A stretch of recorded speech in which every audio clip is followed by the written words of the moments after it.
नमस्कार।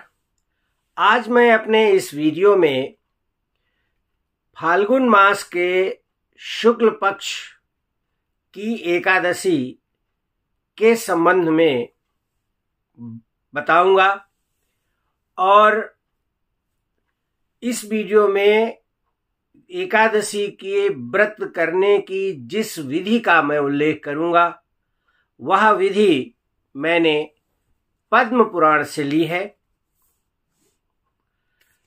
पद्म पुराण के उत्तरखंड के पृष्ठ संख्या 670 पर इस विधि का उल्लेख किया गया है। अगर आपके पास ये पद्म पुराण की पुस्तक है तो आप मेरे कथन की सत्यता को पुस्तक से प्रमाण कर सकते हैं, प्रमाणित कर सकते हैं। एक बार धर्मराज युधिष्ठिर ने भगवान कृष्ण से ये पूछा कि हे यशोदानंदन, मुझे यह बताइए कि फाल्गुन मास के शुक्ल पक्ष में जो एकादशी होती है उस एकादशी का नाम क्या है, उस एकादशी को करने की विधि क्या है, उस एकादशी का व्रत करने की विधि क्या है और उस एकादशी का व्रत करने से हमें क्या फल प्राप्त होता है। ये 3 प्रश्न युधिष्ठिर ने भगवान कृष्ण से किए। युधिष्ठिर के प्रश्नों को सुनकर भगवान कृष्ण ने कहा कि हे धर्मराज, इस संबंध में एक बार इक्ष्वाकु वंशीय राजा मांधाता ने वशिष्ठ जी से जो प्रश्न किया था और वशिष्ठ जी ने उनके प्रश्न का जो उत्तर दिया था वही बात यानी कि वही उत्तर मैं आपको सुनाता हूं, वही प्रसंग मैं आपको बताता हूं। हे नृपश्रेष्ठ, फाल्गुन मास के शुक्ल पक्ष में जो एकादशी आती है उस एकादशी का नाम आमलकी एकादशी है। आमलकी एकादशी के दिन 3 देवताओं की पूजा की जाती है।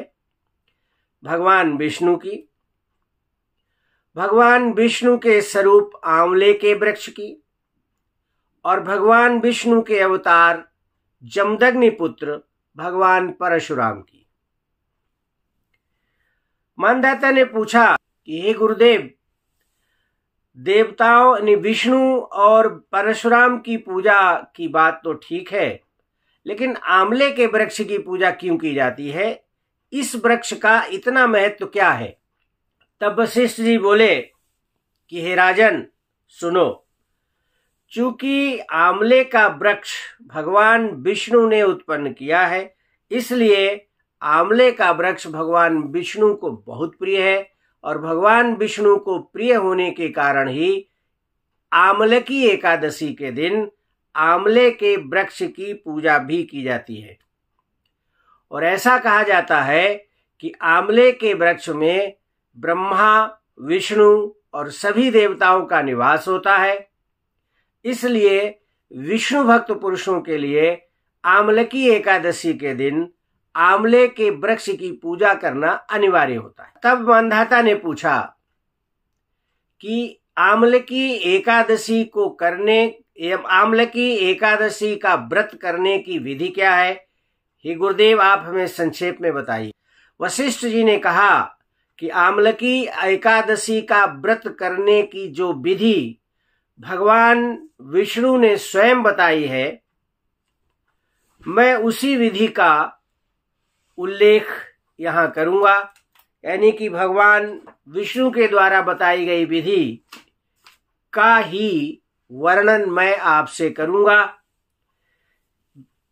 एक बार भगवान विष्णु से कुछ ऋषियों ने पूछा कि हे देव देवेश वे भगवान, आप हमें ये बताइए कि आमलकी एकादशी का व्रत करने की विधि क्या है? तब भगवान विष्णु ने कहा कि हे द्विजवरों, सुनिए, आमलकी एकादशी का व्रत करने की जो विधि है वो मैं तुम्हें बताता हूं। एकादशी के दिन ब्रह्म मुहूर्त में उठे, स्नान करें। स्नान करने के बाद स्वच्छ वस्त्र धारण करें। स्वच्छ वस्त्र धारण करने के बाद भगवान विष्णु के यानी कि घर में जो आपका मंदिर है उस मंदिर के समक्ष जाके एकादशी का व्रत करने का संकल्प ले। भगवान विष्णु के समक्ष संकल्प ले कि हे विष्णु भगवान, मैं आज एकादशी का व्रत करने जा रहा हूं और यह व्रत निराहार करूंगा। मेरा ये व्रत सफल हो, इसके लिए आप मुझे शक्ति प्रदान करें। फिर भगवान विष्णु की प्रतिमा को स्नान कराएं, उनको स्वच्छ वस्त्र धारण कराएं और स्वच्छ वस्त्र धारण कराने के बाद भगवान विष्णु की धूप दीप आदि से पूजन करें। पुष्प चढ़ाएं, तुलसी पत्र चढ़ाएं, अर्पित करें और भगवान को नैवेद्य अर्पित करें। भगवान विष्णु की आरती उतारें। फिर भगवान विष्णु की पूजा में जो सामग्री प्रयोग की गई है वह समस्त सामग्री लेकर पास में कहीं अगर आंवले का वृक्ष हो तो उस आंवले के वृक्ष के नीचे जाएं, उसकी सफाई करें और वहां एक वेदी स्थापित करें। उस वेदी पर कलश स्थापना करें, उसमें पंच पल्लव डालें और उसके बाद फिर कलश के पास ही एक दीप जलाएं।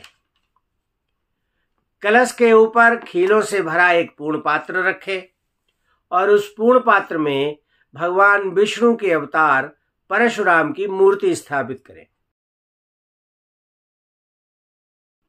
फिर कुछ मंत्र पढ़कर परशुराम जी की पूजन करें, जैसे ओम विशोकाय नमः कहकर उनके परशुराम जी के चरणों की पूजा करें। ओम विश्वरूपिणे नमः से दोनों घुटनों की पूजा करें। ओम उग्राय नमः दोनों जंघाओं की पूजा करें। ओम दामोदराय नमः से कटिभा की पूजा करें। ओम पद्मनाभाय नमः से उदर भाग की पूजा करें।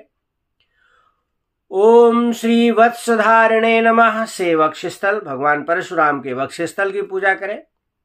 ओम चक्रिणे नमः से बाईं बाह का पूजन करें। ओम गदिने नमः से दाईं बाह का पूजन करें। ओम वैकुंठाय नमः से कंठ का पूजन करें। ओम यज्ञ मुखाय नमः से भगवान परशुराम के मुख का पूजन करें। ओम विशोकनिधये नमः से नासिका का पूजन करें। ओम वासुदेवाय नमः से नेत्रों की पूजन करें, नेत्रों का पूजन करें।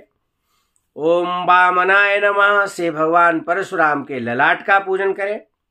ओम सर्वात्मने नमः से संपूर्ण अंगों तथा मस्तक की पूजा करें और फिर परशुराम जी को निम्नलिखित यानी कि यह मंत्र पढ़ते हुए अर्घ्य दे।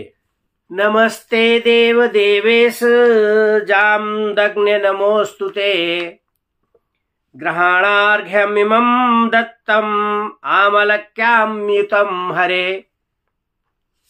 ये श्लोक इसमें दिया हुआ है। आप इस श्लोक से भगवान का पूजन कर सकते हैं।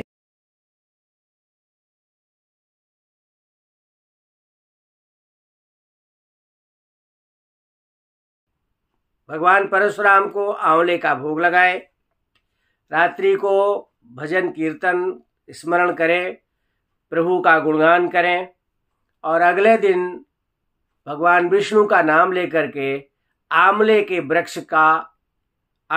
वृक्ष की 108 या 28 बार परिक्रमा करें और उसके बाद श्री विष्णु की आरती करें और आरती करने के बाद किसी ब्राह्मण को बुला करके वह कलश, कुछ वस्त्र, पद त्राण ब्राह्मण को दान करें, ब्राह्मण को भोजन कराएं और ब्राह्मण को भोजन कराने के पश्चात आप एकादशी के व्रत का पारण करें।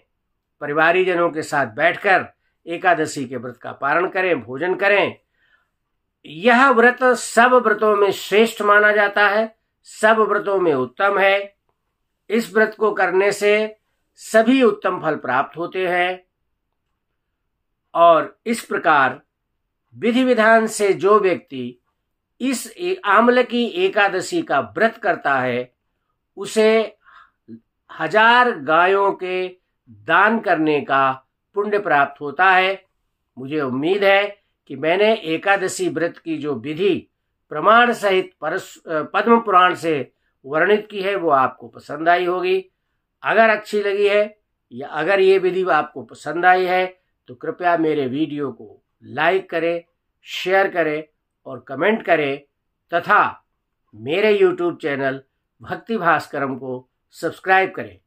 वीडियो अंत तक देखने के लिए आप सभी का धन्यवाद। जय श्री राम।